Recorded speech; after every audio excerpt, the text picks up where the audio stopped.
So ఇప్పుడు sugar ఉన్న వాళ్ళకు నార్మల్గా ఏమవుతుందంటే 2 రకాల ప్రాబ్లమ్స్ వస్తాయి. ఒకటేంటంటే నార్మల్గా అది షుగర్ ఉన్న వాళ్ళకు బ్లడ్‌లో గ్లూకోజ్ లెవెల్స్ మారుతూ హెచ్చుతగ్గులు ఉంటాయి కాబట్టి టెస్టిస్ కూడా అంటే మనకు మగవాళ్ళలో ఏవైతే మెయిన్ జెనిటల్ ఆర్గన్స్ ఉంటాయో వాటిలో ఏంటంటే టెస్టిస్ ఒకటి, తర్వాత పెనిస్ ఒకటి. సో టెస్టిస్కి ఏం చేస్తుంది? బ్లడ్ సప్లైని తక్కువ ఇస్తుంది.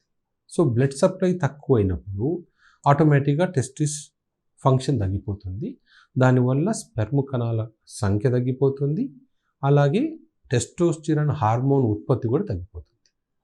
సో టెస్టోస్టిరాన్ హార్మోన్ తగ్గిపోగానే ఆటోమేటిక్గా అది సెక్స్ సామర్థ్యాన్ని అఫెక్టేట్ చేస్తుంది. సో షుగర్ పేషెంట్లు రెగ్యులర్గా టెస్టోస్టిరాన్ హార్మోన్ బాగుందా లేదా చూసుకోవాలి. డాక్టర్ గారు నాకు పెద్ద శృంగారం మీద ఇంట్రెస్ట్ లేదు, కానీ నేను టెస్టోస్టిరాన్ టెస్ట్ చేసుకోవాలా అంటే టెస్టోస్టిరాన్ అనేది మగవాళ్ళలో చాలా ఇంపార్టెంట్ హార్మోన్. ఓన్లీ సెక్స్ కోరికల గురించి కానీ సెక్షువల్ ఫంక్షన్ గురించి కానీ ఈ హార్మోన్ పనిచేయదు. ఇంకా దీనికి చాలా ఫంక్షన్స్ ఉన్నాయి. మీకు బోన్స్ స్ట్రాంగ్గా ఉండాలన్నా, మజిల్ స్ట్రాంగ్గా ఉండాలన్నా, మెమరీ ఇష్యూస్ లేకుండా ఉండాలన్నా ఇవన్నీ కూడా టెస్టోస్టిరాన్తోనే ముడిపడి ఉంటాయి. సో చాలామందికి డాక్టర్ గారు నాకు ఎందుకో మజిల్ తగ్గిపోతుంది, మజిల్ చాలా చిన్నగా అయిపోతుంది అంటుంటారు. అది ఎందుకంటే టెస్టోస్టిరాన్ తగ్గిపోయేసరికి మజిల్ వేస్టింగ్ అంటాం. మజిల్ అలా స్ట్రింక్ అయిపోతూ ఉంటుంది. నేను ఏం తిన్నా పెరగట్లేదు, చాలా వీక్గా ఉన్నాను, ఏ చిన్న పని కూడా చేయలేకపోతున్నాను అంటుంటారు కదా, అవన్నీ టెస్టోస్టిరాన్ డెఫిషియన్సీ సిమ్టమ్స్. రెండో ప్రాబ్లం ఏమవుతుందంటే డయాబెటీస్లో ఉన్న వాళ్ళకు మైక్రోవాస్కులర్ డ్యామేజ్ అంటాం. అంటే మనకు బ్లడ్ వెజల్స్లో 3 రకాల బ్లడ్ వెజల్స్ ఉంటాయి. Small, medium, large blood vessels. మనకు హార్ట్లో కనిపించేవన్నీ లార్జ్ బ్లడ్ వెజల్స్. సో చిన్న బ్లడ్ వెజల్స్ అనేది బాడీలో ఇప్పుడు పెనిస్లో ఎక్కువగా ఉంటాయి, కళ్ళల్లో ఉంటాయి, మనకు వేళ్ళ చివర్లో ఉంటాయి. ఇవన్నీ స్మాల్ బ్లడ్ వెజల్స్. ఈ వెజల్ డ్యామేజ్ అనేది షుగర్ పేషెంట్లో అంటే షుగర్ కంట్రోల్లో లేకపోతే ఇది డ్యామేజ్ అనేది కంటిన్యూస్గా అవుతూనే ఉంటుంది. సో ఈ డ్యామేజ్ అనేది మనము ఎంత ఎర్లీగా దాన్ని స్టాప్ చేయగలిగితే అంత మంచిది. ఎందుకంటే ఈ షుగర్ ఉన్న పేషెంట్స్లో చాలా వరకు డాక్టర్ గారు నాకు దీంట్లో మంటలుగా ఉన్నాయి, ఏదో చీములు బాకినట్టుంది, కాళ్ళల్లో చీములు బాకినట్టుంది, కాళ్ళల్లో పిన్ తొగుచ్చినట్టుంది, ఇవన్నీ న్యూరోపతి సిమ్టమ్స్ అనమాట.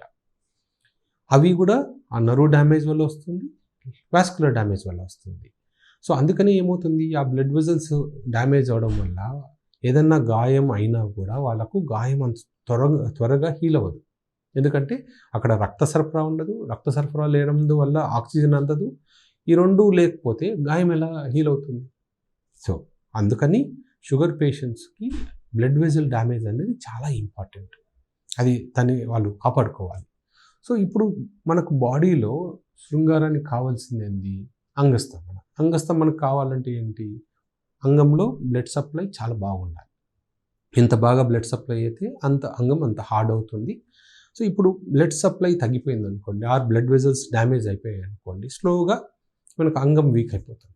అంటే అంగం హార్డ్గా ఉండాల్సింది మెత్తగా అవుతుంది. కొన్నిసార్లు అంగస్తంభన వచ్చినా కూడా అది ఎక్కువసేపు ఉండదు, తొందరగా డౌన్ అయిపోతూ ఉంటుంది. సో ఇవన్నీ ఆ బ్లడ్ వెజల్ డ్యామేజ్తో అయ్యే ప్రాబ్లమ్స్. సో షుగర్ పేషెంట్స్ అటు హార్మోన్స్, ఇటు వాస్కులర్ అంటే బ్లడ్ వెజల్ డ్యామేజ్ రెండూ కాకుండా చూసుకోవాలి. ఎలా చూసుకోవాలి అంటే చూడండి, ఎప్పుడైనా సరే హార్మోన్ల ఉత్పత్తి మనం ఎక్సర్సైజ్తో మనం దాన్ని స్టిమ్యులేట్ చేయొచ్చు, మంచి నిద్రతో స్టిమ్యులేట్ చేయొచ్చు.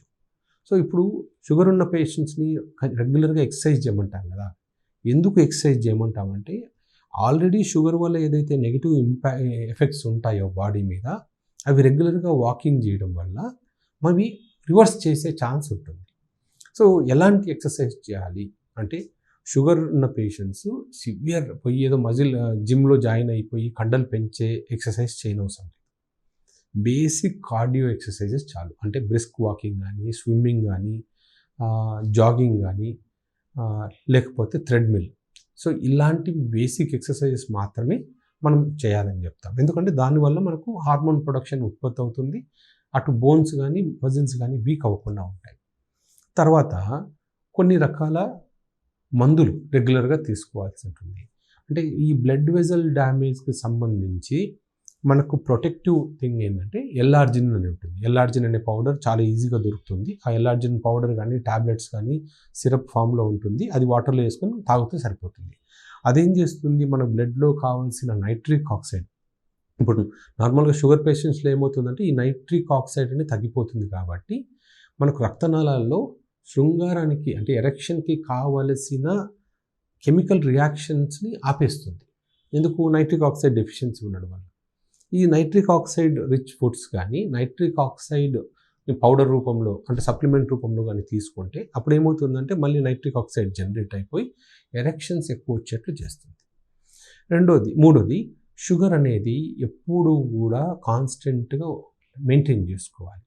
డాక్టర్ గారు నేను మ్యాంగో సీజన్ వచ్చింది, నేను కంట్రోల్ చేసుకోలేకపోయాను, బాగా పెరిగిపోయింది, ఇప్పుడు కంట్రోల్ చేసుకుంటాను అంటే ఆ 3 నెలలు ఏదైతే డ్యామేజ్ ఉందో దాన్ని మళ్ళీ రివర్స్ చేయడం కష్టం.